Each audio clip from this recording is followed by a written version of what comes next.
Salve, salve galera do Central HQs, bem-vindos a mais um vídeo resenha aqui do canal. Eu me chamo Fernando e estou com a voz um pouco ferrada, né? Não foi exatamente por festa de carnaval, porque eu acabei fazendo algo mais familiar, mas ainda assim as mudanças de clima que tivemos aqui no sul, chuva, sol, calor, com frio, simplesmente ferrou com a minha garganta.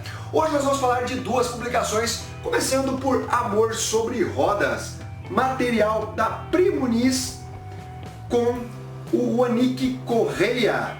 Ele que já teve uma HQ resenhada aqui no canal Central HQs chamada Detalhes, um material que eu curti bastante e, se eu não me engano, foi o álbum de estreia do Wanick Correia. Essa publicação ela tem um bom acabamento gráfico, ela conta com capa cartão, orelhinhas, papel offset preto e branco com tons de cinza, aproximadamente 200 páginas ao preço de R$35. Vou deixar o link na descrição. Esse quadrinho vai narrar a história de um casal, o Felipe, de 20 anos de idade, que trabalha numa floricultura, um cara boa praça, humilde, e a Bianca, que tem cerca de 18 anos. Aí, conforme a vida deles acaba se entrelaçando, esse início de amizade, ele vai tomando contornos de romance mais pra frente, exatamente por eles terem problemas que acabam sendo semelhantes dentro do contexto familiar de cada um deles. É uma história que vai narrar o cotidiano, é uma publicação dividida em meses que vai narrar a história da vida desses dois personagens durante um ano, mostrando ali uma questão de amizade, a questão do respeito, os problemas familiares que cada um tem, né? O Felipe, por exemplo, não tem o pai, né? Ele vive com a mãe, que tem sérios problemas. A Bianca também está enfrentando ali uma separação dos pais e ela está se sentindo muito frágil. É uma publicação que vai se passar na cidade de Campo Grande, capital, né? Lá no Mato Grosso do Sul, onde nós temos um retrato através do trabalho artístico do Wanick Correia de vários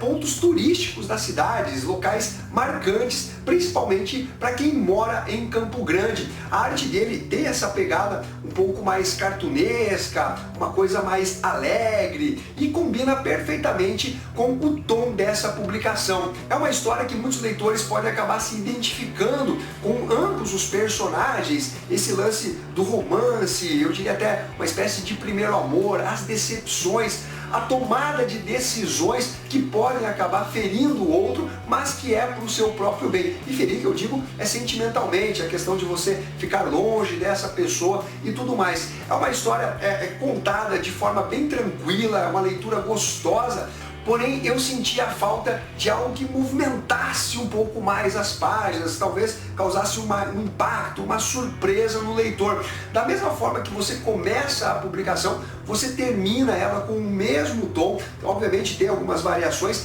mas nada assim tão impactante. De qualquer forma, é um quadrinho gostoso, bacana de ler, uma publicação que eu dou uma nota 7,5, então fica a dica para vocês. O próximo material é Fabulosos X-Men A Queda Volume 2, publicação da editora Panini Comics, material que conta com capa cartonada, papel LWC colorido, 128 páginas ao preço de R$21,90.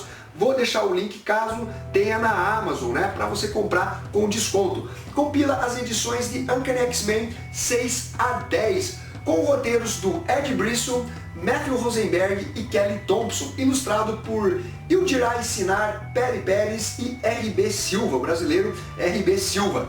Eu já resenhei o volume 1 dessa publicação e foi um material que deixou muito a desejar. Não foi por falta de aviso, mas eu realmente queria tirar a prova acompanhando essa publicação, porque vinculada a ela nós temos a Era do X-Men. E aqui nós temos ele, Ned Grey, que é o filho do Ciclope com a Jean, de uma realidade alternativa, mais especificamente da Era do Apocalipse. Ele que está mais poderoso do que nunca e tem ali os seus objetivos para melhorar o mundo. Só que, obviamente, isso entra em confronto com os ideais dos mutantes, liderados ali pela Jean Grey, que querem, obviamente, a pacificação entre humanos e mutantes. Ele angariou ali alguns cavaleiros do X-Men, não cavaleiros do Apocalipse, como o Magneto, Blob, Omega Red e o Anjo.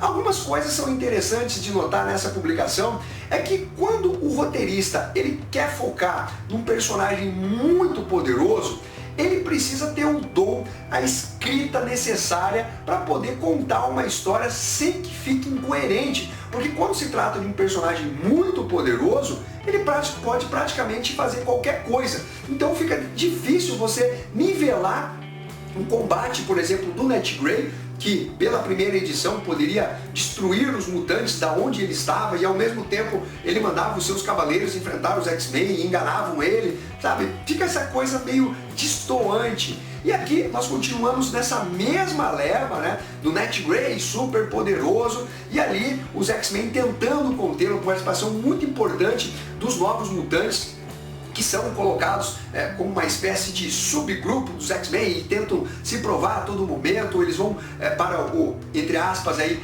inferno. A mente do Ned Grey acaba se dividindo, ele se mescla com outro personagem que é muito poderoso, ou seja, ele ficou ainda mais poderoso do que era, ainda que tenha ficado meio maluco. E aí cabem aos telepatas, né, os mutantes ali mais poderosos, né, como Jean Grey, Psylocke, entre outros, tentar conter as ações do Ned Grey. De qualquer forma, galera, é uma publicação que, pelo volume 1 e o volume 2 que eu li até agora, ela poderia ser mais concisa e, obviamente, muito mais bem escrita. A arte da publicação, ela é suficiente para contar a história, ainda que conte com bons artistas. Eu realmente não consegui me impressionar com a arte deles, até porque o próprio roteiro, ele é meio enfadonho, tenta criar algo épico, né? Olha, todos os X-Men vão enfrentar o Ned Grey, mas acontece que a história ela realmente não caminha muito bem. Tem apenas uma coisa que é realmente interessante dessa publicação, que é relacionado ao anjo. Foi a única coisa que eu achei que realmente se salvou dentro desse material. E que nota que eu dou para essa publicação? Eu dou uma nota entre 6 e 6,5. Ou seja, continua fraca essa publicação dos Fabulosos X-Men A Queda. E vai ter resenha do volume 3 que já chegou, já comprei, eu quero completar as 4 edições, depois eu vejo se mantém na coleção ou não mantém. De qualquer forma, galera, é isso aí que nós temos para hoje. Se você gostou desse vídeo, não esqueça de dar o seu like, se inscrever aqui no canal e deixar também o seu comentário. Um abraço para todos e fui!